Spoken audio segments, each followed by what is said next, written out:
Lift up your voice again this evening and let's appreciate God. Let's thank Him for bringing us again into His presence. Blessed is the man who God chooses to approach unto Him. And this evening we shall be satisfied with the goodness of His house. Lift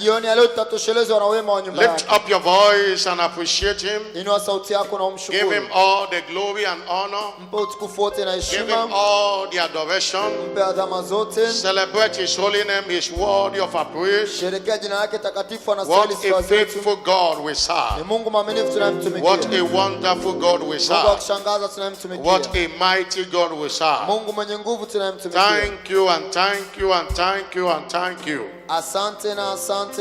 For answers to all our prayers again, thank you. You are wonderful. Thank you for everything you have done for us today. Be thou exalted. Somebody shout a louder amen. Lift up your voice and ask God anything you desire from this service today. Anything you desire today, ask God. He will do it as you ask. Anything you desire is takeable this evening. God have not called you in vain.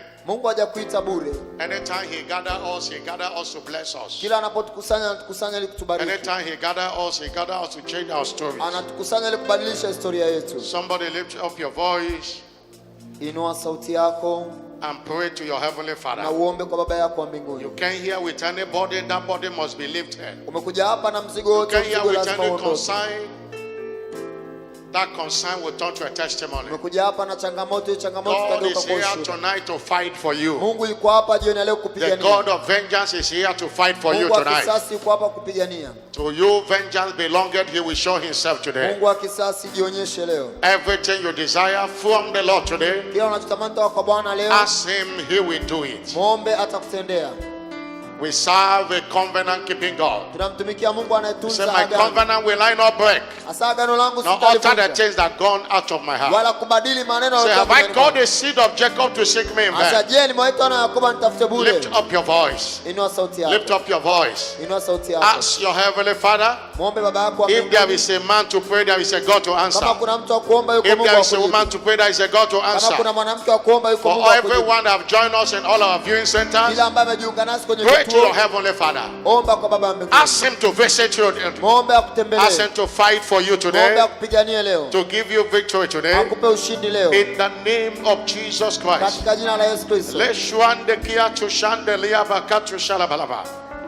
Ali Shuan de Cabo Akinto Shianda la Balaba. Le Shuan de Ka Boakato Shianda la Balaba. Ali Shuanda la Boakatu Shekito Lia Balaba. Aliandele Boshia Katila Balaboshelaba. Ayanto Belia Balabush Alabalaboshelaba. Alia Baba Solobushia Balaboshelaba. Alia Baba Solobuke Tusha Katalaba. Alia Shulenda Lea Baba Kato Shila Balabalaba.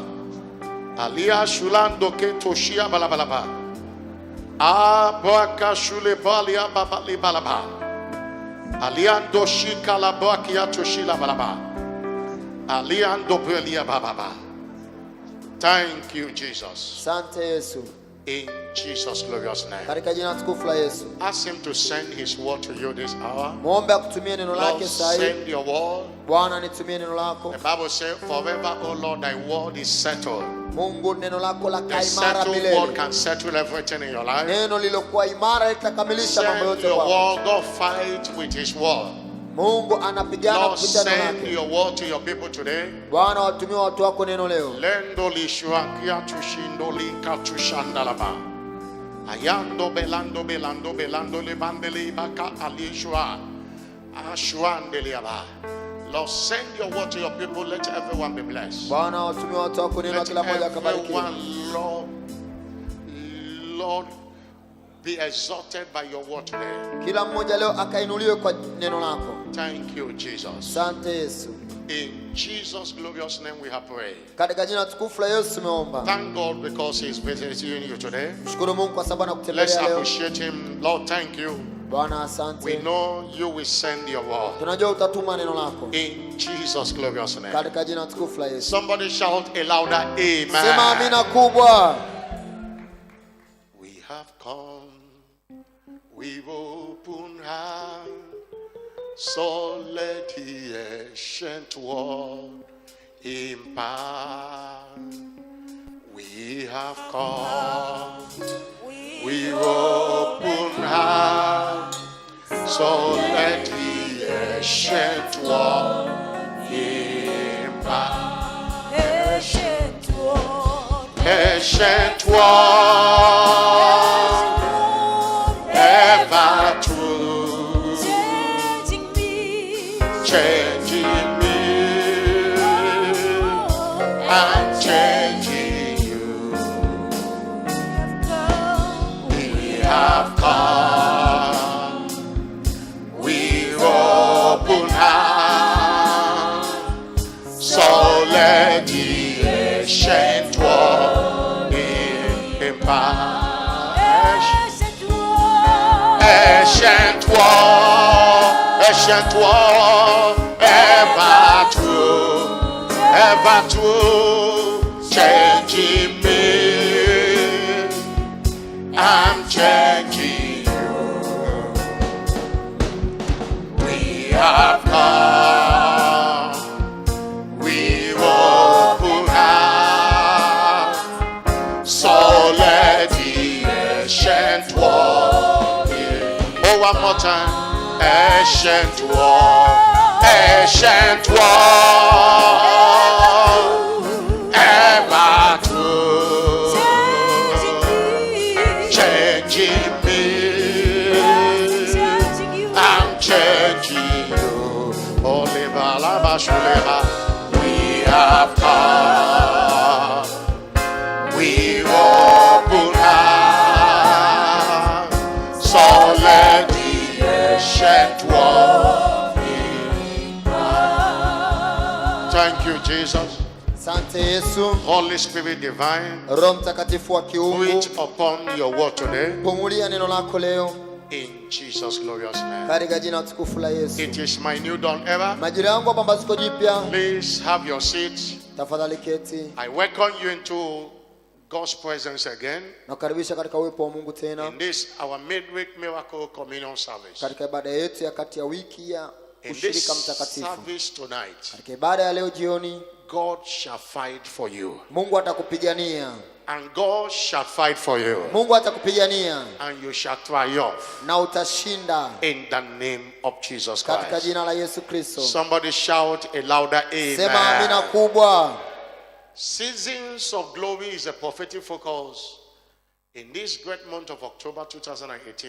Majira ya utukufu ndio tamko la kinabii la mwezi wa 10 2018. Is our month of glory. Ni mwezi wetu wa utukufu. And the month of the Holy Spirit. Na ni mwezi wa Roho Mtakatifu. As we all know that the Holy Spirit is the spirit of glory. Kama wote tufahamuvyo kwamba Roho Mtakatifu ndiye roho wa utukufu. And he came to glorify Jesus in our lives. Na alikuja kumtukuza Yesu katika maisha yetu. That's why anything that does not glorify God in our life is not of God. Ndio maana chochote ambacho hakimtukuzi Mungu kwenye maisha yetu si cha Mungu. And what the Holy Spirit does, Roho Mtakatifu anachofanya ni nini? Is to remove every shame and reproach in our lives. Ni kuondoa kila aibu na fedheha kwenye maisha yetu. And launch us into the realm of glory. Na kutuingiza katika viwango vya utukufu. I decree you will not see shame again in your life. Natamka utaona aibu tena kwenye maisha yako. The glory of God shall be seen in your life. Utukufu wa Mungu utaonekana kwenye maisha yako. People shall see the glory of the Lord in your life. Watu wataona utukufu wa Mungu juu ya maisha yako. Somebody shout a louder amen. Sema amina kubwa. Our teaching series in the midweek since the month began. Mfululizo wetu wa masomo tangu mafundisho ya is titled Engaging the Power of the Holy Ghost for Conquest. Kutumia nguvu ya Roho Mtakatifu ili kushinda. Engaging the power of the Holy Ghost for conquest. Kutumia nguvu ya Roho Mtakatifu ili kushinda. This is part 4. Hii ni sehemu ya 4. I want you to be reminded again. Nataka ukumbuke tena that battles are normal to life. Kwamba vita ni vya kawaida katika maisha. The victory is normal to a believer. Na ushindi ni wa kawaida kwa muamini. As we are in the world, kama tulivyo hapa duniani, we can't run away from the battles in the world. Hatuwezi kukimbia vita iliyoko duniani. Part and parcel of the things we see in the world are battles. Sehemu ya vitu tunavyoona katika dunia ni vita. But for every battle there is a victory for us. Lakini katika kila vita kuna ushindi kwa ajili yetu. In 1 John chapter 5 verse 4. Waraka kwanza wa Yohana 5:4. The Bible says whatsoever that is born of God overcometh the world. Kila kilichozaliwa na Mungu hushinda ulimwengu. And this is the victory that overcometh the world, even our faith. Na huo ndio ushindi ushinda ulimwengu, hiyo imani yetu. Despite the battle, God have destined us to be victorious. Pasipo kujalisha vita, Mungu ametuandaa kwa washindi. Mankind walks through the valley of the shadow of death on daily basis. Mwanadamu anapita kwenye bonde la uvuli wa mauti karibu kila siku. Psalm 23 verse 4. Zaburi 23 mstari wa 4. We walk through the valley of the shadow of death. Tunapita katika bonde la uvuli wa mauti on a daily basis. Kila siku. Praise the Lord. Bwana asifiwe. There are battles. Kuna vita. We are already fighting it. Tayari tunapigana. And there are ones that will come. Na tutashinda. And that is why God armed us with the Holy Spirit. Ndio maana Mungu anatuvika Roho Mtakatifu for victory. Ili kutupa ushindi. Because these battles are spiritual battles. Kwa sababu vita hizi ni vita za kiroho. You can't fight them with the energy of the flesh. Hauwezi kupigana kwa nguvu za mwili. It is not by power or by might. Maana si kwa nguvu wala kwa uweza. But by the power of the Holy Spirit. Bali kwa nguvu ya Roho Mtakatifu. The horse is prepared for battle. Wale farasi wanaandaliwa kwa ajili ya vita. But safety is of the Lord. Lakini usalama ama ushindi watoka kwa Bwana. Romans chapter 9 verse 16. Warumi 9:16. It is not of him that willeth. Si kwake yeye atakaye. Nor of him that runneth. Wala akimbiaye. But of God that showeth mercy. Bali Mungu aonyesha rehema. There is no victory for anyone outside of God. Hakuna ushindi kwa yeyote nje ya Mungu. And us with his spirit. Mungu anatuvika roho wake in order to be victorious. Ili kutufanya kuwa washindi. That is why our teaching spirit say engaging the power of the Holy Ghost for conquest. Ndio maana funzo la masomo wanasema kumtumia Roho Mtakatifu kwa ajili ya ushindi. Isaiah 59 verse 19 say the B part of that scripture. Isaya 59:19 sehemu kubwa. The enemy. Adui. There is a time the enemy will come. Kuna wakati adui atakapokuja. The word when is an adverb of time. Anasema adui atakapokuja inaonyesha muda kwamba atakuja. He said when the enemy shall come in like a flood. Adui atakapokuja kama mafuriko. You and I cannot stop enemy when he comes like a flood. Wewe na mimi hatuwezi kumzuia adui anapokuja kama mafuriko. The spirit of the Lord. Anasema roho wa Bwana will lift up a standard against him. Atainua viwango kinyume naye. It takes the Holy Spirit to stop an enemy against him. Inahitajika Roho Mtakatifu kumzuia adui aliyeko kinyume nawe. Praise the Lord. Bwana asifiwe. If not the Holy Spirit, kama si Roho Mtakatifu, you and I could have been defeated. Wewe na mimi tungeweza kushindwa. But this battle is a spiritual battle. Lakini vita hii ni vita ya kiroho. You might not see it with a physical eye. Unaweza usione kwa macho ya mwili. It takes a spiritual eye to see that we are in a battle. Inahitaji macho ya kiroho kuona kwamba tuko vitani. And the Bible painted the picture of the kind of fight we engage every day. Biblia inatuonyesha aina ya vita tunaopigana kila siku. In Ephesians chapter 6 verse 12. Efeso 6:12. The Bible says we wrestle not against flesh and blood. Kushindana kwetu si juu ya damu na nyama. But against principalities, bali juu ya falme, against powers, juu ya mamlaka, against rulers of darkness of this world, juu ya watawala wa giza wa against dunia hii, spiritual wickedness in high places, juu ya majeshi ya pepo wabaya katika ulimwengu wa roho. the Lord. Bwana asifiwe. Without the Holy Spirit, pasipo Roho Mtakatifu, we can't win this battle. hatuwezi kushinda vita hizi. That's why we must engage him. Ndio maana lazima tumtumie. We need to be empowered for conquest. Tunahitaji kutua nguvu kwa ajili ya kushinda. The word conquest means fight. Neno kushinda maana kupigana. We need to be empowered for fight. Inabidi tuwezeshwe kupigana. Or our destiny remains at risk. La sivyo hatima zetu zitabaki hatarini. We need to be empowered. Tunahitaji kuvikwa uwezo. When the Holy Ghost comes, Roho Mtakatifu he anapokuja, can put a mark of touch not upon us. anaweza akaweka alama ya kutokugusika In Psalm kwetu. 105 verse 13 and 15. Zaburi ya 105:13 mpaka 15. 15. Mstari wa 13 mpaka 15. When they went from one nation to another, walipotoka taifa moja kwenda one jingine, kingdom to another people, toka ufalme mmoja kwa watu he wengine, suffered no man to do them wrong. hakuwaruhusu watu It waonee. is the Holy Ghost that can suffer no man to do you Ni wrong. Roho Mtakatifu anaweza kuwazuia watu Yeah, wasikuonee. he reproved kings for their sake, Alikemea hata wafalme kwa ajili yao, saying unto them, touch not my anointed. Akwamba msiwaguse masi wangu. And do my prophet no. Wala msiwadhuru nabii zangu. Praise the Lord. Bwana asifiwe. The anointed is the one that carries the Holy Ghost. Mwenye upako ni yule anayebeba Roho Mtakatifu. Kwa sababu Roho Mtakatifu ndio upako. When you have the Holy Spirit, unapokuwa na Roho Mtakatifu, he will suffer no man to do you wrong. Hatomwacha mtu akuonee. To live a life without the Holy Spirit, kuishi maisha yasiyokuwa na Roho Mtakatifu, is to live in frustration. Ni kuishi katika kuchanganyikiwa. Is live in defeat. Ni kuishi katika kushindwa. Somebody shout hallelujah. Sema hallelujah. That's why you need the Holy Spirit. Ndio maana unamhitaji Roho The Mtakatifu. Holy Spirit is the original source of power. Roho Mtakatifu ndio chanzo halisi cha nguvu. Is the original source of power. Ndio chanzo halisi cha nguvu. Is the highest order of power. Ndio kiwango cha juu kabisa cha nguvu. Acts chapter 1 verse 8. Matendo ya Mitume 1:8. Jesus said, you shall receive power. Yesu sasa mtapokea nguvu. After the Holy Ghost is come upon you. Baada ya Roho Mtakatifu kwa The ajili. coming of Holy Ghost upon your life, he come with power. Roho Mtakatifu anapokuja kwako anakuja kwa nguvu. He is the fountain of power. Yeye ndiye kisima cha nguvu. Somebody shout hallelujah. Sema hallelujah. Without the power of the Holy Ghost, pasipo nguvu ya Roho Mtakatifu, Jesus could have not accomplished what he accomplished. Yesu asingeweza kutimiza alichotimiza. In Luke chapter 4 verse 14. Luka 4:14. After he fasted, baada ya kufunga, the Bible says he returned in the power of the Spirit. Nasema akarejea kwa nguvu za Roho. He returned in the power of the Spirit. Akarejea kwa nguvu za Roho. The Holy Ghost empowered him. Roho Mtakatifu alimwezesha. Acts chapter 10 verse 38. Matendo 10:38. Say how God anointed Jesus with Holy Ghost and with power. Mungu ampaka mafuta Yesu kwa Roho Mtakatifu na kwa nguvu. Akazunguka akitenda mema na kuponya wote that we are oppressed of the devil. Walioonewa na ibilisi. For God was with him. Kwa maana Mungu alikuwa pamoja naye. Somebody shout hallelujah. Sema hallelujah. We need the Holy Ghost for conquest. Tunamhitaji Roho Mtakatifu ili kushinda. Somebody shout hallelujah. Sema hallelujah. I'm not hearing a louder hallelujah. Sisikia hallelujah kubwa. We need him in our lives. Tunamhitaji katika maisha yetu. And I know. Nami najua. In this month of the Holy Ghost. Katika mwezi wa Roho Mtakatifu. I decree. Ninatamka. No one will miss the Holy Ghost. Hakuna atakayemkosa Roho Mtakatifu. The Holy Spirit will fight for you. Roho Mtakatifu atakupigania. But we must know. Lakini lazima tujue. The Holy Spirit is a multitask spirit. Kwamba Roho Mtakatifu ni roho mwenye kazi nyingi. The Holy Spirit is a multitask spirit. Ni roho mwenye kazi nyingi.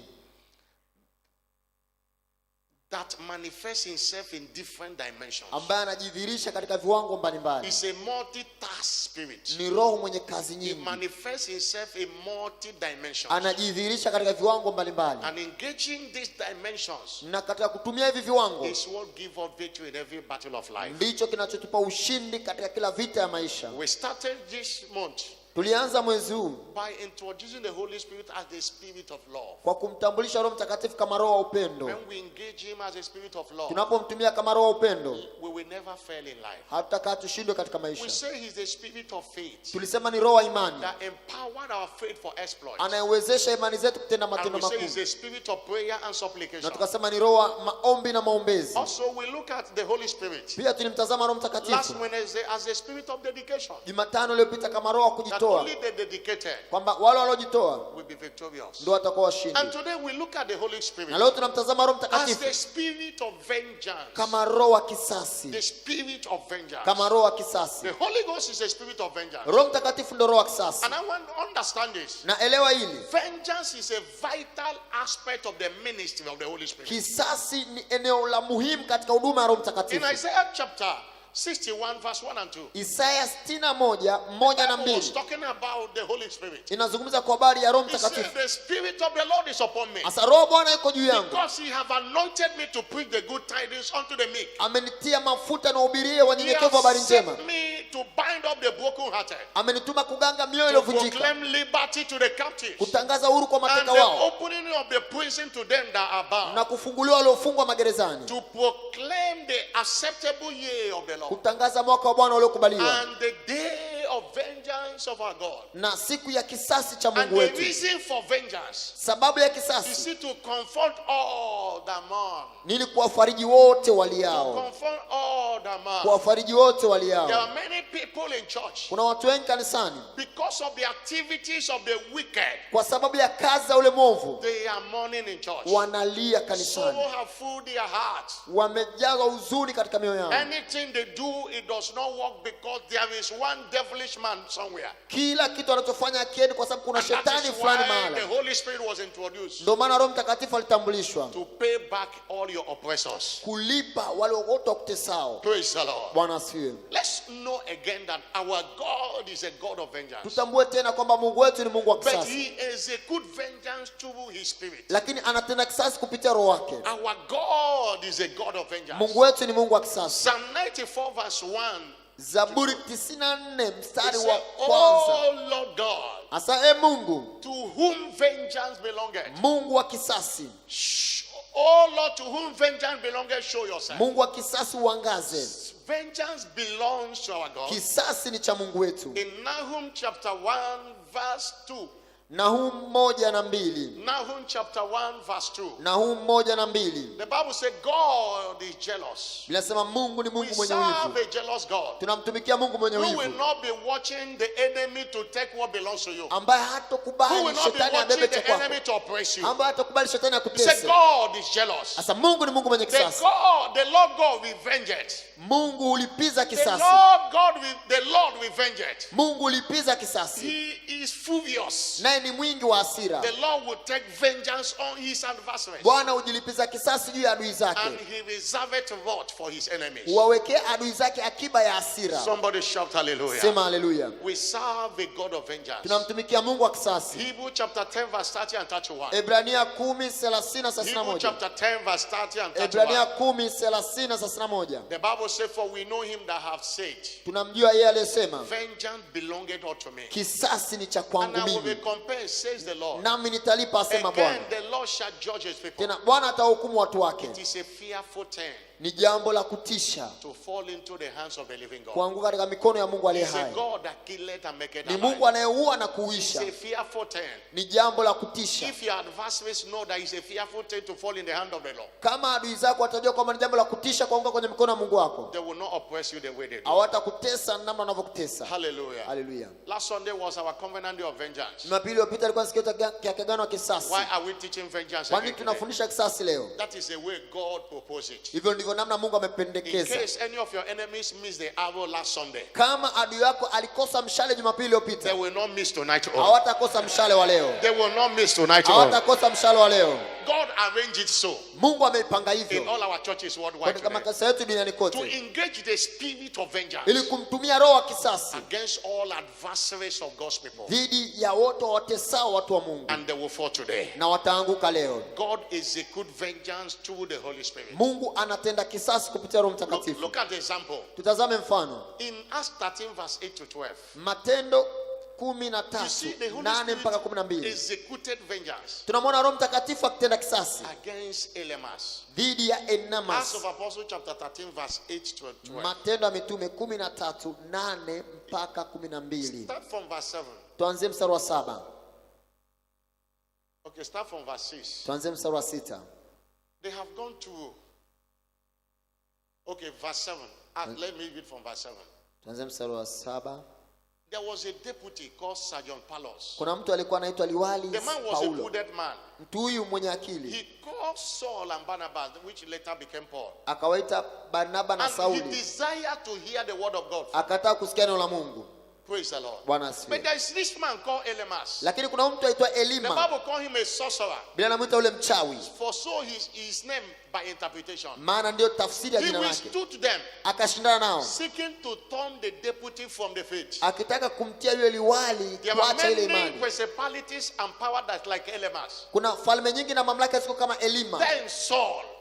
Lakini Sauli is called Paul. Ambaye ndiye Paulo. Filled with the Holy Ghost. Akijaa Roho Mtakatifu. That was a spirit of vengeance manifested. Yaani huyo ni roho kisasi alijidhihirisha. Set his eyes on Elymas. Akamkazia macho Elima. And say unto him. Akamwambia. Oh, full of all certainty. Ewe mwenye kujaa hila na uovu. Mischief. Na uovu wote wa dunia. That child of the devil. Mwana wa ibilisi. That enemy of all righteousness. Adui wa haki yote. Will thou not cease to pervert the right ways of the Lord? Huachi kuzipotoa njia za Bwana zilizonyoka. Now behold. Basi sasa angalia. The hand of the Lord is upon thee. Mkono wa Bwana u juu yako. And thou shalt be blind. Nao utakuwa kipofu. Not seeing the sun for a season. Usilione jua kwa muda. And the Bible says immediately the Holy Spirit went on operation. Nasema hapo Roho Mtakatifu akaingia kutenda. Immediately there fell on him a mist and a darkness. Ikamwangukia giza. And he went about seeking some to lead him by the hand. Akaanza kutafuta na mtu amuongoze. And when the deputy saw what have happened, yule liwali alipoona leo tokea, you don't need to preach long with us for such. Unahitaji kuhubiri sana mambo kama haya yanapotokea.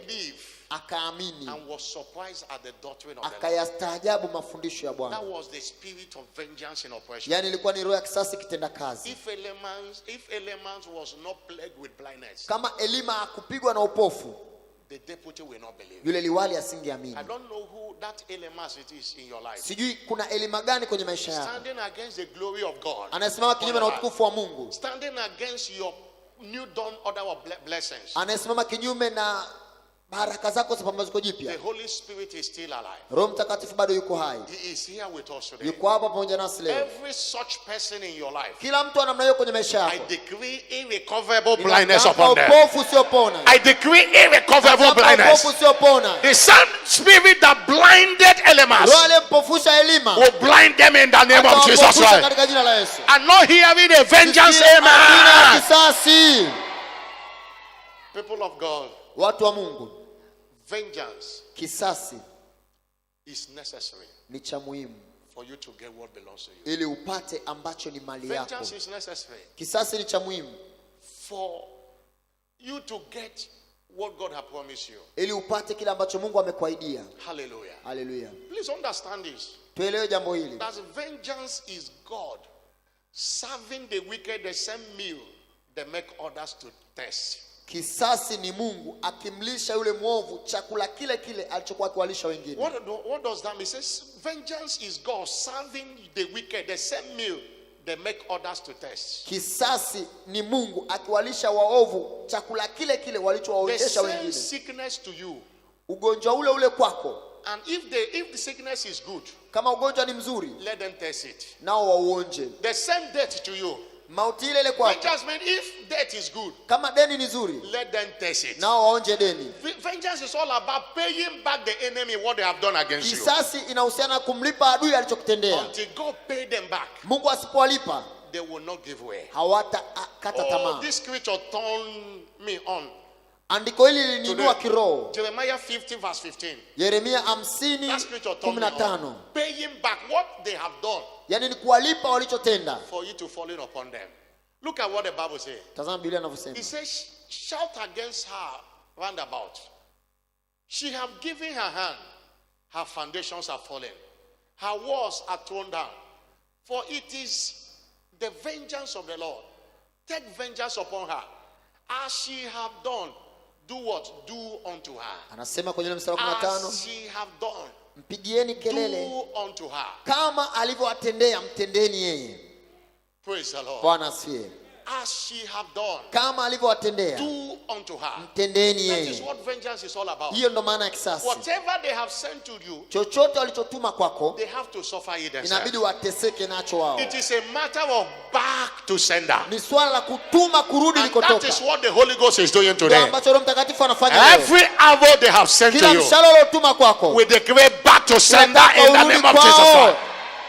If it is good, let them test it. Kama ni mzuri na wao waonje. If death is good, let them test it. Kama deni ni nzuri waonje. If sickness is good, let them test it. Kama magonjwa ni mazuri waonje. If delay is good, let them test it. Kama kuchelewa ni kuzuri waonje. Whatever they have sent to you, wote waliotuma kwako, it's returning back to them. And not hearing the vengeance. Amen. Why vengeance? Kwa nini kisasi? Until number one. Namba moja. Until vengeance is executed. Kisasi kisipotendwa against the enemy. Dhidi ya maadui. The word of God spoken into your life may not be fulfilled. Neno la Mungu linalotamkwa kwenye maisha yako linaweza lisitimie. Until vengeance is executed.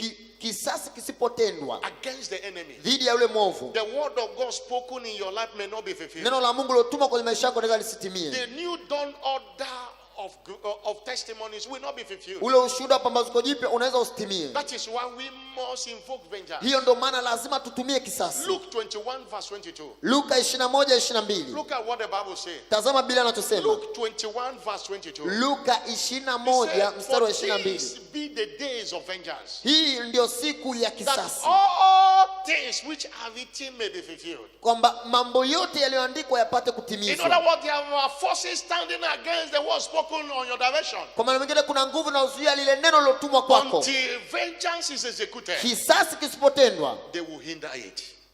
Watazuia. That is why you must execute. Ndio maana you must involve vengeance. Ndio maana lazima utumie kisasi. Secondly, cha pili, until God of vengeance show up, Mungu wa kisasi asipojionyesha, the wicked may never give up. Yule mwovu hawezi kukata tamaa. Until God of vengeance show up, Mungu wa kisasi asipojionyesha, the wicked may never give up. Yule mwovu hawezi kukata tamaa. The Bible says in Psalm 68 verse 1 and 2. Zaburi 68:1 na 2. Oh, let God arise. Mungu ondoka, and let his enemy be scattered. Na adui zake watawanyike. If God didn't arise, kama Mungu hakuinuka na kuondoka, the enemies will not be scattered. Adui hawatatawanyika. And let them also that hate him flee before him. Wale wamchukia wakimbie uso wake. As smoke is driven away, so drive them away. Kama moshi upeperushwavyo ndivyo wapeperushwavyo wao. As was before the fire, so let the wicked perish in the presence of the Lord. Kama nta iyeyukavyo mbele za moto ndivyo waovu wapoteavyo usoni pa Mungu. Praise the Lord. Bwana asifiwe. I say praise the Lord. Bwana asifiwe. Let God arise. Mungu ainuke. And you know, until we call him to arise, he will not arise. Na tusipomwita ainuke, hatoinuka. And until he arises, the enemy will not be scattered. Na asipoinuka, adui hatotawanyika. Why vengeance? Kwa nini kisasi? Praise the Lord. Bwana asifiwe. I say praise the Lord. Bwana asifiwe. Before there, you see, before I go to number 3, kabla sijaendelea namba 3, you know, until God unleashed his vengeance upon Egypt, Mungu ni mpaka alipotenda kile kisasi juu ya Misri, Pharaoh never gave up. Na asingetenda, Farao asingekata tamaa. God did all the plague, about 10 of them, mpaka alipopiga mapigo yote 10 and nothing happened. na hakuna kilichotokea. In Exodus chapter 11 verse 1 to 7, Kutoka 11:1 mpaka 7, he told Moses, akamwambia Musa, he said, yet I will still bring one more plague upon Pharaoh. bado nitapiga pigo moja tena kwa After he Farao, will let you go. na atawaacha waende. And in verse 12 and 12, Mstari wa 12 na 12, Exodus 12 verse 12, kutoka 12:12, he said, I will pass over. maana nitapita I will pass over Egypt tonight. kati ya nchi ya Misri usiku huu. Pass through Egypt tonight. Nitapita Misri And usiku wa I leo. will smite the Nitawapiga firstborn in the land of Egypt, wazaliwa wa kwanza katika nchi ya both Misri, man and beast. wa wanadamu na And wanyama. I will deal with all the gods of Egypt. Nami nitafanya hukumu juu ya miungu yote ya Misri. I will execute judgment. Nitatenda kisasi. Praise the Lord. Bwana asifiwe. And look at in verse 31. Tazama mstari wa 31. Verse 31. Mstari wa Exodus 12 31. verse 31. Kutoka 12:31. Hallelujah. When God executed judgment, Mungu alipotenda ile hukumu, Pharaoh was in a hurry.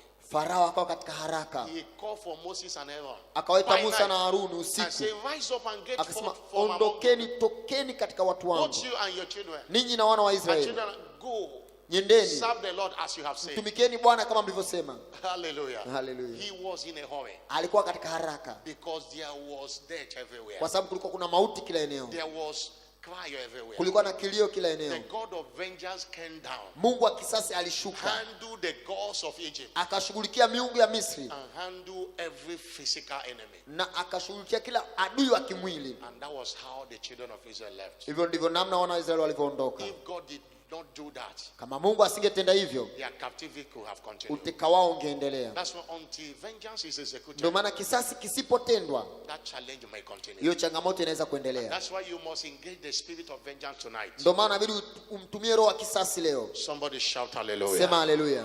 Why vengeance? Kwa nini kisasi? Or why engaging the spirit of vengeance? Kwa nini kutumia roho ya kisasi? The wickedness of the wicked shall not come to an end until vengeance is executed. Ule mwovu wa uovu hautakoma mpaka kisasi The kimetendeka. wickedness of the wicked Ule uovu wa mwovu shall not come to an end until vengeance is executed. hautakoma mpaka kisasi kimefanyika. In Ecclesiastes chapter 8 verse 11.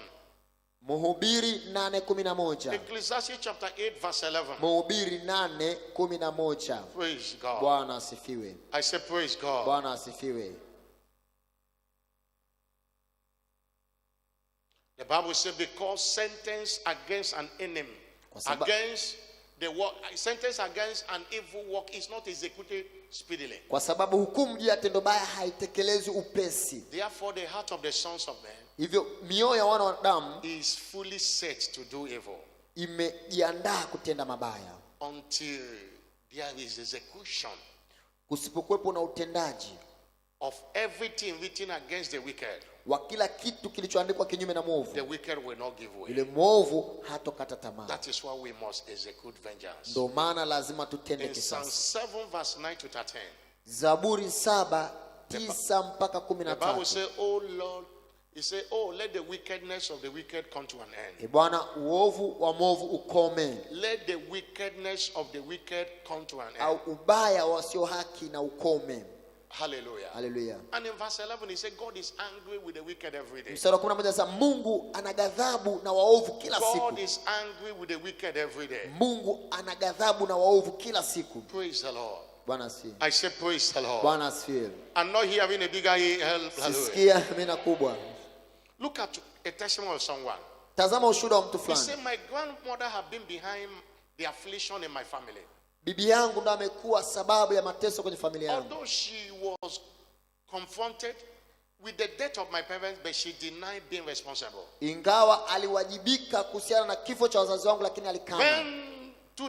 When 21 day prayer and fasting for 2012 began, siku za kufunga na kuomba za mwaka 2012 I ilipoanza, participated wholeheartedly nilishiriki kwa moyo wangu wote and believed God to change the story of my family. na nikamwamini Mungu kubadilisha historia ya familia During the yangu. second vigil on 20th January 2012, Katika kile kipindi cha kufunga, I was unable to attend the service because I was on duty at work. sikuweza kuhudhuria ibada kwa sababu nilikuwa na majukumu. However, kazini. I connected and watched it online. Hata hivyo nilijiunganisha na kutazama katika During mtandao. the service, Katika kipindi cha ibada, the bishop instructed us to declare fire on our enemies, askofu akatuelekeza kutamka moto kwa adui zetu, and I did. na nikafanya hivyo. Few days later, Siku chache I baadaye, received a call from my aunt in Malawi nikapokea simu kutoka kwa shangazi yangu that Malawi my grandmother got burnt, kwamba bibi yangu ameungua and could not walk since that night of the vigil. na hakuweza kutembea tangu usiku wa mfungo. She informed me that the fire only burnt her,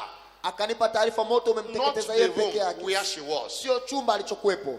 Today, Leo things are working well for my family. mambo yanafanikiwa kwenye familia I yangu. give God all the Nampa glory Mungu utukufu wote for avenging for me. kwa kunilipa kisasi. Somebody shout a louder amen. Sema amina. Say, God's servant say, open fire. Mtumishi wa Mungu alisema fungua moto, tuma And he moto, was sending fire of the Holy Ghost. na akawa anatuma moto wa Roho Mtakatifu, And the woman got burnt. na yule mwanamke The akaungua. house was not burnt, only her was burnt. Nyumba haikuungua, ni yule mwanamke tu ndiye aliungua, And that was the end of that affliction. na ndio ulikuwa mwisho wa mateso yake. Until vengeance is executed, Kisasi kisipotendwa, the wickedness of the wicked will not come to an end. ule mwovu wa mwovu unaweza usikome. Somebody shout a louder amen. Sema amina kubwa. We are in the last day, Tuko katika nyakati za mwisho, and we are in the day of vengeance na of the tuko Lord. katika nyakati za kisasi cha Bwana. We are in the last day, Tuko katika nyakati za and mwisho, we are in the day of the vengeance of the Lord. na tuko katika siku za kisasi cha Isaiah Bwana. chapter 63 verse 4. Isaya 63:4. We are in the last day. Tuko katika nyakati The za Bible says, mwisho. for the day of vengeance is in my heart, Anasema maana siku ya kisasi and the iko katika moyo year wangu, of the redeemed is come. na siku ya waliokombolewa imefika. Hallelujah. Haleluya. And as I close, Napofunga, understand elewa that execution of vengeance upon the wicked kutendwa kwa kisasi juu ya mwovu is our responsibility. ni wajibu wetu, It is what we say that God will do. ni kile tunachosema ndo Mungu atafanya. Isaiah 54 verse 14, Isaya 54:14. reading it up to verse 17.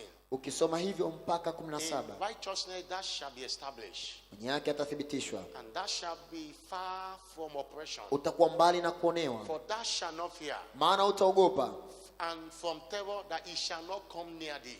utakuwa mbali na hofu, maana haitakukaribia. Behold, they shall gather together, Tazama, yamkini watakusanyana, but not by me. lakini si kwa shauri langu. Whosoever shall gather together against thee Watu wote watakaokusanyana kinyume nawe shall fall for thyself. wataanguka kwa ajili yako. Somebody say amen. Sema amina. He said, behold, I have created the smith that bloweth the coal in the fire, Tazama, nimemuumba mhunzi avukutaye And moto wa makaa, that bringeth an instrument for his work. akatoa silaha kwa kazi yake. I have created the waster to destroy. Nami nimemuumba mharibu ili aharibu. No weapon that is found against thee shall prosper. Kila silaha itakayofanyika Somebody juu yako shout amen. haitofanikiwa. Sema amina. And every tongue Na kila ulimi. This is the responsibility now. Huu ndio wajibu sasa. Every tongue. Kila ulimi. That shall rise against thee in judgment. Utakaonuka kinyume nayo kwenye hukumu. That shall not cry. Wewe hupaswi kulia. That shall not complain. Wewe hupaswi kulalamika. He said, thou shall condemn. Asa wewe utauhukumu. Thou shall condemn. Wewe utauhukumu. Because it is your heritage as a servant. Kwa sababu huo ni urithi wako kama mtumishi. Because by redemption you are made the righteousness of God. Kwa sababu kupitia ukombozi umefanywa mwenye haki wa Mungu. If that lady didn't call fire, kama yule binti hakuita moto, that her grandmother will not be born. Yule bibi yake asingeungua. Crying will never solve the problem. Kulia hakutatatua tatizo. Taking responsibility to invoke vengeance will solve it. Chukua wajibu wa kufanya kisasi ndio utatatua tatizo. Somebody shout hallelujah. Sema hallelujah.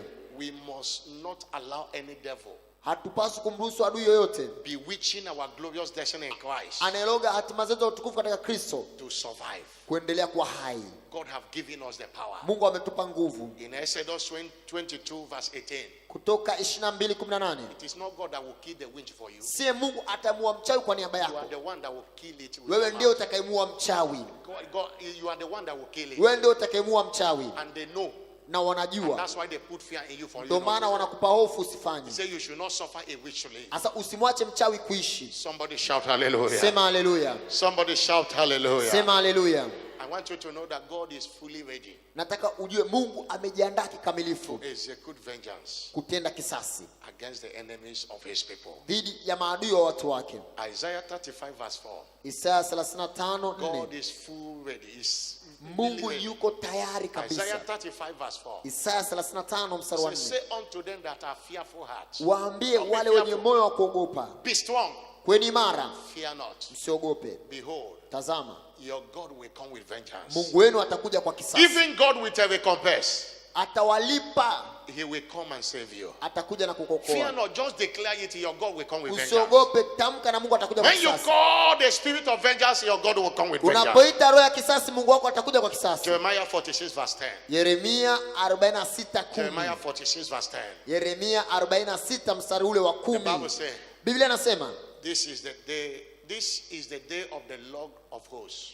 Hii ndio siku ya Bwana wa majeshi. A day of vengeance. Siku ya kisasi. That he may avenge him of his adversaries. Ili ajilipize kisasi juu ya adui zake. And the sword shall devour. Na upanga utakula na kushiba. Shall saturate and make drunk with their own blood. Utakunywa damu yao hata kukinai. For the Lord of hosts has a sacrifice in the north country by the river Euphrates. Maana Bwana wa majeshi ana sadaka yake katikati ya nchi ya kaskazini karibu na mto Frati. I want you to know that God is ready. Nataka ujue Mungu yuko tayari. Hallelujah. Hallelujah. I'm not hearing a bigger amen. Sisikia amina kubwa. Hear this testimony as I close. Sikia ushuhuda unapofunga. It is titled Power Past Power. Naitwa nguvu dhidi ya nguvu. After the service on Tuesday, January 10. Baada ya ibada ya Jumanne mwezi wa kwanza, I went to bed and had a dream. Nilikwenda kulala nikaota ndoto. I saw myself standing by the wall. Nilijiona nimesimama ukutani. And charging towards me.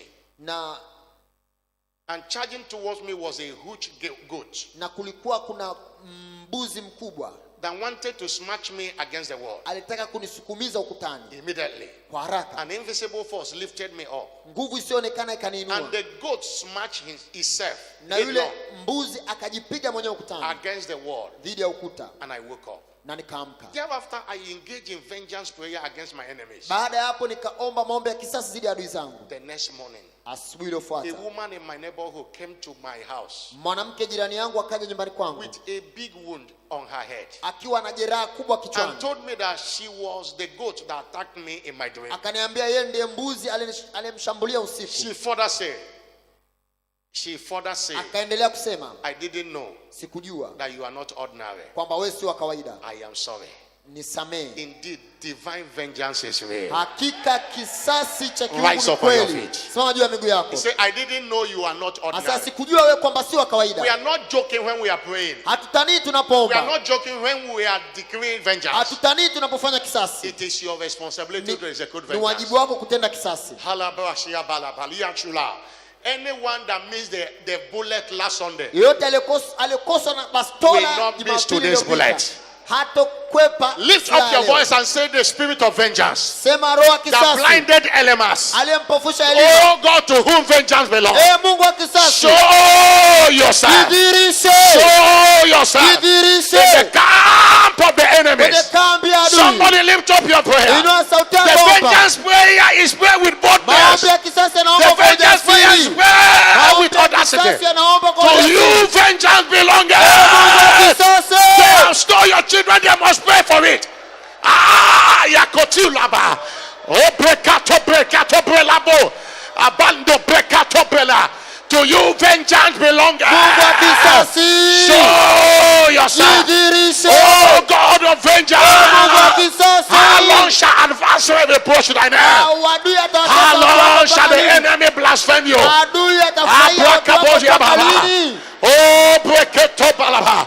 Holy Ghost, by your fire, execute vengeance upon the enemy of your people. Execute vengeance upon the enemy of the church. Execute vengeance upon the enemy of our finances. Execute vengeance. To your vengeance belongs. Is somebody praying at all?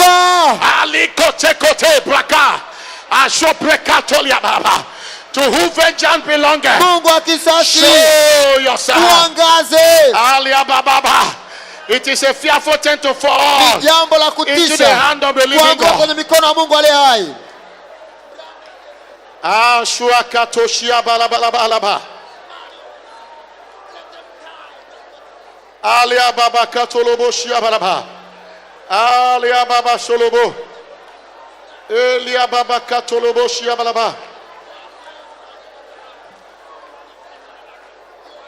Alia baba katolia balaba. Alia baba katushe ketolia ba. Elia baba katusha kabalia balaba. Elia baba katushi kalabala boshia balaba. Abba katusha kabalia balaba.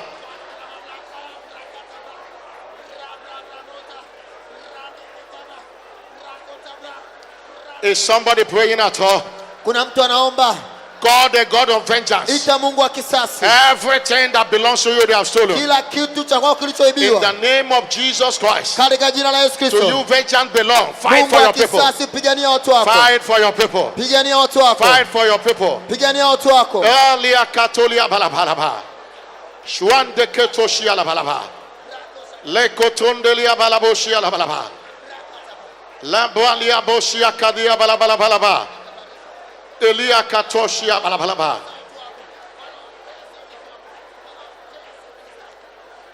Thank you, Jesus. Sante Yesu. In Jesus' glorious name. Katika jina tukufu la Yesu. Somebody shout a louder amen. Sema amina kubwa. You are going to pray again. Unakwenda kuomba tena. I say, my Father, in the name of Jesus. Sasa Baba, katika jina la Yesu. Let every agent of the devil, kila wakala wa shetani, consulting with evil counselors, anayeshirikiana na washauri wa kipepo against my life, kinyume na maisha yangu, business, biashara, career, taaluma, family and marriage, familia na ndoa, for destruction, be visited with divine vengeance. ili kuniharibu watembelewe na kisasi. My Father, Baba yangu, in the name of Jesus, katika jina la let Yesu, every agent of the devil, kila wakala wa shetani, consulting with evil counselors, anayeshauriana na washauri wa against kipepo, my life, kinyume na maisha yangu, against my business, kinyume na against my career, kinyume na taaluma, against my family and kinyume na marriage, familia yangu na for ndoa, destruction, be visited with divine kuharibiwa vengeance. watembelewe na By kisasi. fire tonight. Kwa moto leo. Lift up your voice and pray. Inua sauti yako na uombe. Every evil gang up, kila be kusanyiko la visited kuzimu, by fire. litembelewe kwa Be moto. visited by fire. Litembelewe kwa moto. Fire of the Holy Ghost. Consume them tonight. Wateketeze. Fire of the Holy Ghost. Consume them tonight. Every evil counselor consulting against the business of anyone here, against your marital breakthrough, against your fruitfulness, against your career, in the name of Jesus, by the fire of the Holy Ghost, be consumed, be consumed, be consumed, be consumed, be consumed, be consumed, in the name of Jesus. Akoti shoka, abrakatoshia kalabalaba. Abakato kotokotoliaba. Abrakato. Ebrando ketoshia. Abrakatolia bando bakatolaba. Ashuakato. Ebrakato kotolia. Abrakatonde. Abranda ketokotoba. Ashualia baba baba. Abrakato kote. Eshuaka bando belaba. To you vengeance belongeth. By the fire of the Holy Ghost. Fire in the camp of every enemy. Fire in their altars. Fire in their coven. Anything they have done against you, pay them back. Pay them back. Every arrow they have sent against your people, they will turn back to their head. They will turn back to their head. Back to sender. Back to sender. Back to sender. Back to sender. Back to sender. Back to sender. Back to sender. Back to sender. Back to sender. In the name of Jesus. Akatoshika. Akatoshika. Akatoshika. Akatoshika. Akatoshika. Akatoshika. Akatoshika. Akatoshika. Akatoshika. Akatoshika. Akatoshika. Akatoshika. Akatoshika. Akatoshika. Akatoshika. Akatoshika. Akatoshika. Ekutekova. Fire in the camp of the devil. Fire in the camp of the devil. Fire in the camp of the devil. Every witchcraft activity bewitching your glorious destiny. Die! Die! In the name of Jesus Christ. Thank you, Jesus. Asante Yesu. Psalm 35 verse 1, 2 and 3. Zaburi 35 1, 2 na 3. You pray that scripture. Weka hilo andiko. The psalmist prayed, he said, plead my cause, O Lord. Utete nao e Bwana. And with them that strive with me. Upigane na wanaopingana nami. Fight against them that fight against me. Upingane na wanaopigana nami. Take hold thy shield and buckler. Shika ngao na kigao. And stand up for my head. Usimame unisaidie. And draw out also the spear and stop the way against them that persecute me. Utoe na mkuki uwapige wanaonifuatia. Say unto my soul, I am thy salvation. Uiambie nafsi yangu mimi ni wokovu Let wako. them be comforted and put to shame. Waibishwe fedhesho. That seek after my soul. Wanaotafuta nafsi yangu. Let them be turned back and brought to confusion. That defies my heart. Wanaonizulia mabaya. Let them be a chaff before the wind. Let the angel of the Lord chase them. Let their way be dark and slippery. Let the angel of the Lord persecute them. Somebody lift up your voice and pray. Oh, fight against them that fight against me. In my workplace, in my family, every physical and spiritual, oh, fighting me. Fight against them. Fight against them. Plead my cause, oh Lord, and fight against them that fight against me. Plead my cause, oh Lord, and fight against them that fight against me. Oh, let the angel of the Lord persecute them. Let their way be dark and slippery. Let the angel of the Lord persecute them. Let the angel of the Lord persecute them. Oh, Brekabosaka. Fight against them that fight against us. Fight against them that fight against your church. Fight against them that fight against the people. Fight against them that fight against the progress of the people. Let the angel of the Lord chase them. Let the angel of the Lord chase them. Let the angel of the Lord chase them. Let them be persecuted and comforted. Let them be put to shame. Every pit they have dug for anyone, let them fall. Let them fall into it. Let them fall into it. Let them fall into it. Ayala malabushia. Ekatoshande katoshia. Abakatolia balabushia. Abrandoba. Akatoshia ndoliaba. Abrakatoliaba. Let the angel of the Lord chase them. Let the angel of the Lord chase them. Let the angel of the Lord chase them. Let the angel of the Lord chase them. Brakabosheka baba. Iakutia baba baba. Abrakotobe liaba. Baba liba sokotolebo. Let the angel of the Lord persecute them. Let their way be dark and slippery. No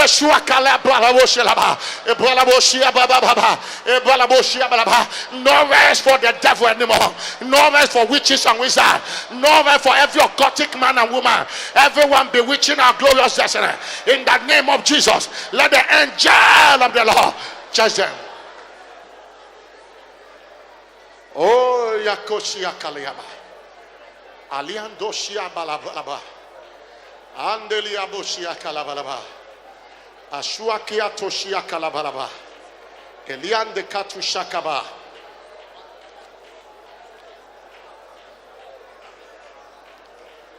Thank you, Jesus. Asante Yesu. In the name of Jesus Christ. Katika jina la Yesu Kristo. Somebody shout a louder amen. Sema amina kubwa. Somebody shout a louder amen. Sema amina kubwa. You are going to call down the Holy Spirit is a good vengeance through his fire. Unakwenda kuita kwamba Roho Mtakatifu atende kisasi kupitia moto wake. There is one of the symbols of the Holy Spirit is fire. Moja ya alama za Roho Mtakatifu ni moto. That testimony I read to you. Ushuhuda niliokusomea. God's servant say everybody should call down fire. Mtumishi wa Mungu anasema kila mtu aite moto. No, in the realm of the spirit there is no barrier. Katika ulimwengu wa roho hakuna kizuizi. And that lady was watching. Na ule binti alikuwa anatazama. And he start calling fire on the grandma that is responsible for the death of the parents. Kwenye mtandao na akaanza kuita moto kwa yule alikuwa anawajibika kwa mateso yao. That lady could have been the next victim. Inawezekana kama asingefanya hivyo angekuwa ni mhanga anayefuatia. He called down the fire of the Holy Ghost. Lakini aliita moto wa Roho Mtakatifu. And the spirit of vengeance went there and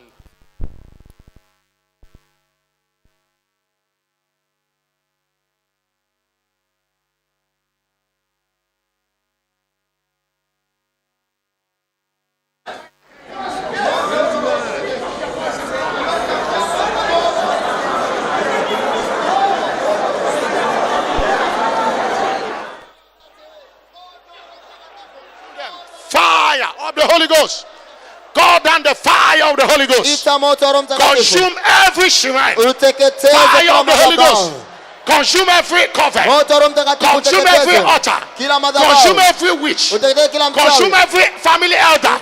Responsible for the deeds of God's people. Every family altar. Fire of the Holy Ghost. Fire of the Holy Ghost. Consume them. Consume them. Consume them. Consume them.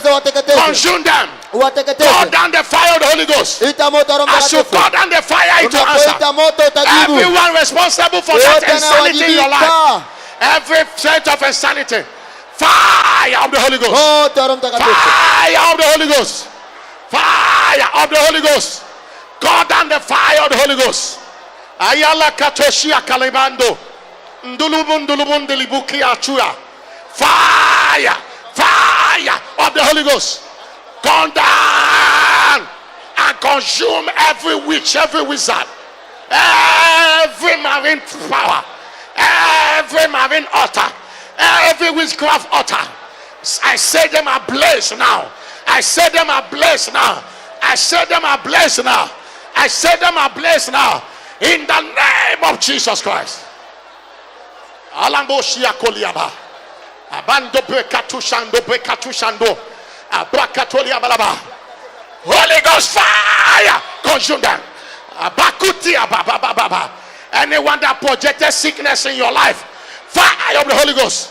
Anyone standing against your fruitfulness, fire of the Holy Ghost. Anyone standing against your marital breakthrough, fire of the Holy Ghost. Consume them. Consume them. Consume them. Consume them. Thank you, Jesus. In Jesus' glorious name. Somebody shout a louder amen. Sema amina kubwa. You know that we are not joking. Unajua hatutanii. You know that when you pray, God hears you. Unajua unapoomba Mungu anasikia. When you pray, God hears you. Unapoomba Mungu anasikia. Somebody shout a louder amen. Sema amina kubwa. I prayed against somebody one time. Niliomba dhidi ya mtu mmoja wakati fulani. And I'm here. And they were telling me the person say I was chasing him with a machete in the dream. Niko hapa na huyo ndugu akawa anasema kwamba aliona mchungaji anamkimbiza na upanga kwenye ndoto. I'm in Tanzania here and it was happening in Nigeria. Niko Tanzania hapa na ninatokea Nigeria. Somebody called me that he came and complained that I was chasing him in the dream. Huyo ndugu akaenda kulalamika kwa mwenzake kwamba mchungaji alikuwa anamkimbiza kwenye ndoto. I said if he didn't repent, he's dead. Nikasema kama hata tubu anakufa. Hallelujah. Hallelujah. I was happy that he was complaining.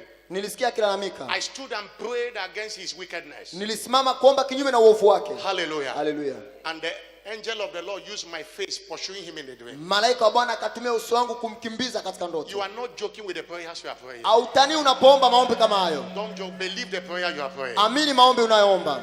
Hallelujah. Hallelujah. Lift up your voice and give him all the glory. Inua sauti yako mpe utukufu wote. Oh yalia bakashuli balabashalaba.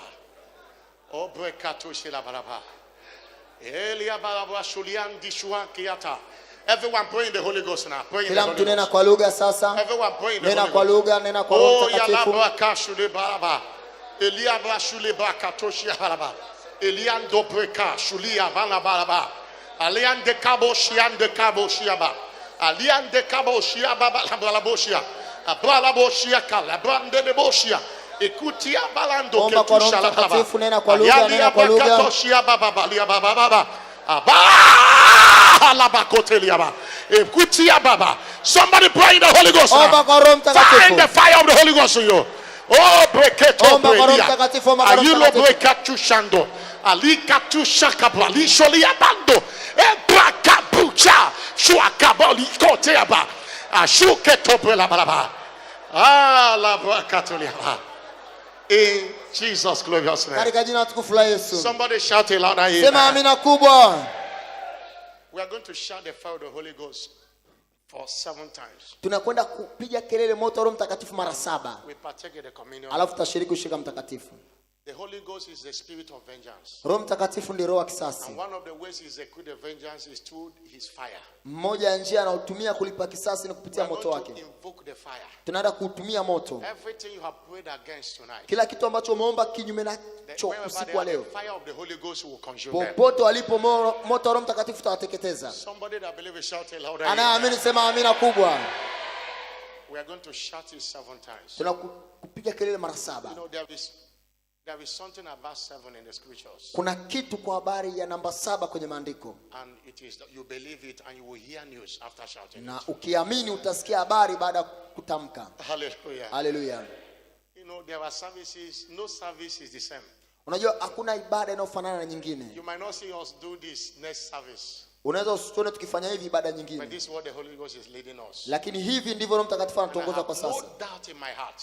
Nimekusudia ndani ya moyo wangu. That someone is already delivered from the oppression of the devil. Yaani ninashuhudia moyoni mwangu kwamba kuna mtu ameshakombolewa na nguvu za shetani.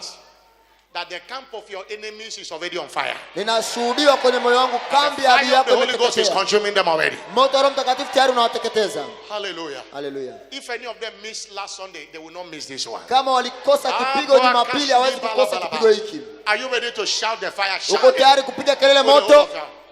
Shout it with the whole of your heart. Unapaswa useme kwa moyo wako wote. And shout it as loud as you can. Na kwa sauti kadiri uwezavyo. Hallelujah. Hallelujah. Are you ready to shout the fire? Uko tayari kupiga kelele moto wa Roho Mtakatifu? And after we shout the 7th one, tukimaliza ile ya 7, you begin to make decree and speak in tongues. Utaanza kutamka matamshi na kunena kwa lugha. And let's go. Tuanze. Let's shout fire of the Holy Ghost. Fire of the Holy Ghost. Number 2. Fire of the Holy Ghost. Number 7.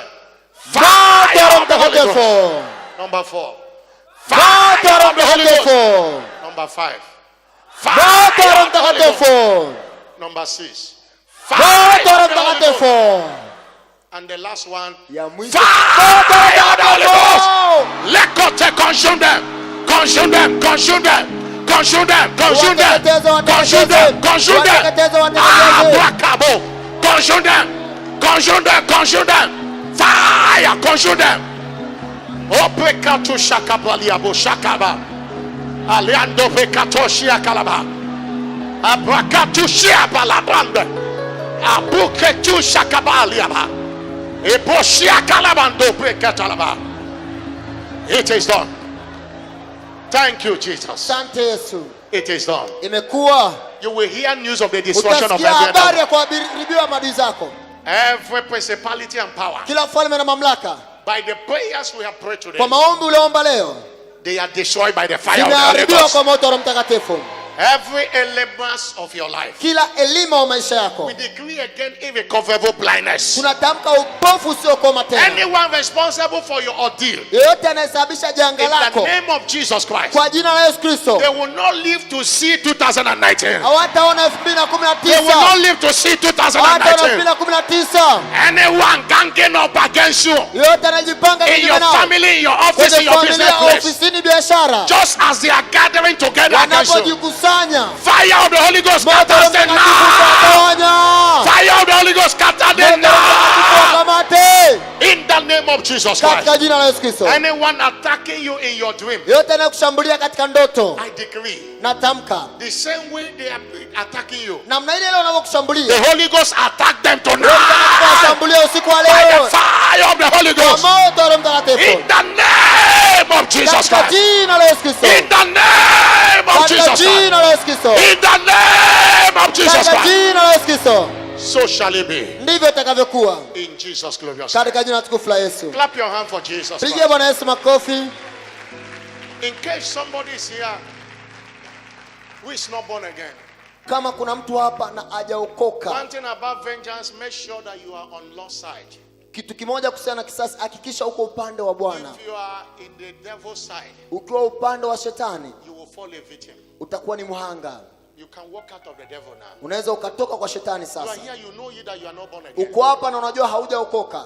Even the communion will not work for you until you are born again. Hata ushirika hautakufaidia mpaka umeokoka. Wherever you are, put your hand on your chest, let me pray for you. Wewe ambao hujaokoka, weka mkono kifuani. And your life, you see God fighting for you today. Na utaona Mungu akupigania leo. You want to surrender, put your hand on your chest. Unataka kuokoka, weka mkono kifuani. Do it fast, we don't have time. Fanya haraka, hatuna muda. You want to surrender, come forward. Unataka kujisalimisha kwa Yesu, weka mkono kifuani, alafu njoo mbele. Uliweka mkono kifuani, njoo mbele. Njoo mbele, uliweka mkono kifuani. Take a step of faith and come. Chukua hatua ya imani uje mbele. God will bless you. Mungu atakupigania. Anyone that puts his hand on the chest, please come. Let me pray for yote you. uliweka mkono wako kifuani, njoo mbele. Unataka kuokoka? Let me pray for you. Unataka kuokoka, njoo mbele. Come. Leave them. Come. God bless you. Mungu akubariki. God bless you, this young man. Makamanda hapa. Today is your day of salvation. Leo ni siku ya wokovu. God bless you. Mungu awabariki. Somebody here put your hand on your chest. Please, that guy we having yellow. Uliweka mkono maeneo haya. Please come and surrender to Jesus. There is no shame to it. Hakuna aibu. Hallelujah. Hallelujah. As we are waiting for you, please lead these ones to Christ. Tunapowasubiri. It shall be a memorable day for them today. Itakuwa ni siku ya ukumbusho kwa hawa hapa. Amen. Fuatisha maneno haya. Sema, Bwana Yesu, asante kwa neema yako ambayo imenivuta kwako leo. Ninakiri mimi ni mwenye dhambi. Nisamehe dhambi zangu. Nioshe kwa damu yako. Futa jina langu kwenye kitabu cha hukumu. Andika jina langu kwenye kitabu cha uzima. Ingia moyoni mwangu, uwe Bwana na Mwokozi wa maisha yangu. Kuanzia leo nimeokoka na nitakufuata na kukutumikia siku zote za maisha yangu. You are blessed. Mbarikiwa. Today shall be a day to be more remembered in your life. Leo itakuwa siku ya kukumbukwa sana kwenye maisha yenu. It does not matter your age. Haijalishi umri. The Holy Spirit is coming upon you afresh. Roho Mtakatifu anawajia kwa upya. A new beginning in your life. Mwanzo mpya kwenye maisha yenu. I cover you with the blood of Jesus. Na ufunika kwa damu ya Yesu Kristo. In Jesus name. Katika jina la Yesu. Clap your hand for Jesus. Tumpigie Bwana Yesu makofi. Please lead them out. Stretch forth your hands toward the communion. Tuelekeze mikono kwenye ushirika mtakatifu. Anything you desire from the table of the Lord. Unachotamani kwenye meza ya Bwana. Pray to your heavenly Father. Omba kwa Baba kwa mbinguni. Don't be tired of praying. Usichoke kuomba. Make a decree. God confirms what you decree. Tamka, Mungu anathibitisha unachotamani. What do you desire from the Lord's table? Unachotamani nini kwenye meza ya Bwana? The Lord's table is not served to entertain you. Meza ya Bwana haiko kwa ajili ya kufurahisha. It is served for the nature of Christ to be seen in you. Unaitumia ili asili ya Kristo ionekane ndani yako. For your healing. Tunaitoa kwa ajili ya uponyaji wako. Come here today with any sickness. Umekuja hapa na ugonjwa wote. Tell God, as I take this communion. Mwambie Mungu naposhiriki ushirika huu. Everything my heavenly Father have not planted. Chochote ambacho baba yangu wa mbinguni hajapanda. Everything they have projected into my life. Chochote ambacho ameingiza kwenye maisha yangu. Let it be destroyed. Kikaharibiwe. Let it be destroyed. Kikaharibiwe. The blood of Jesus. Damu ya Yesu. We overcome by the blood. Tunamshinda kwa damu. Whatever that is not permitted in the life of Jesus. Chochote ambacho hakiruhusiwi kwenye maisha ya Yesu. It's not permitted in my own life. Hakiruhusiwi pia kwenye maisha yangu. Somebody, are you praying? Kuna mtu anaomba? Father, thank you. Baba, asante. We bless it and call it the flesh and the blood of Jesus. Tunabariki, tunaita ni mwili na damu ya Yesu. Father, let there be instant testimonies. Kuwepo na shuhuda za papo kwa papo. Let the desires of every partaker be granted today. Matamanio ya kila mshirika akapokee leo. Whatever my heavenly Father you have not planted in the life of everyone. Chochote ambacho baba yangu hujapanda kwenye maisha yote. Let them be rooted out. Kikang'olewe. In the name of Jesus Christ. Katika jina la Yesu Kristo. We overcome all attack of the devil by the blood today. Tunashinda mashambulizi yote ya shetani kwa damu leo. Let there be instant healing testimonies. Wepo na shuhuda za papo za uponyaji. In the name of Jesus katika jina la Yesu Kristo. Let this blood be a spiritual immunization. Damu hii iwe kinga ya kiroho. Against every sickness and disease. Dhidi ya magonjwa yote na madhaifu. In Jesus name. Katika jina la Yesu. It is blessed. Umebarikiwa. Choir sing as we partake. Kwaya tuimbe tunaposhiriki.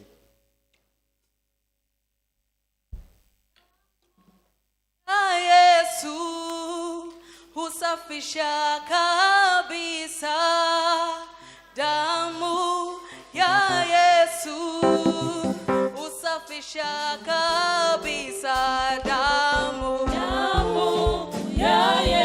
ya Yesu husafisha kabisa, damu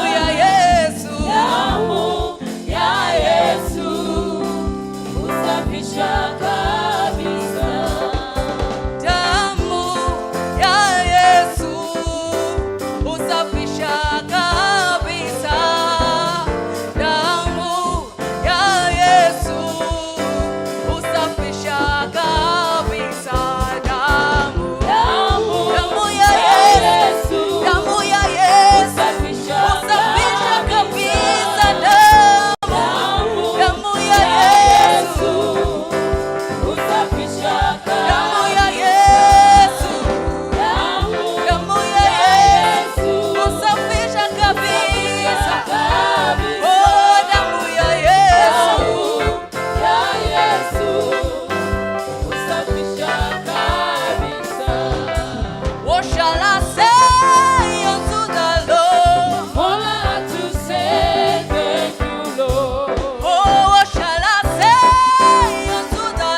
those hands to Jesus and appreciate Him. Father, we give you all the glory. Somebody bless you there. Give Him all the glory. Celebrate Him. Oh, thank you, Jesus. In Jesus' glorious name.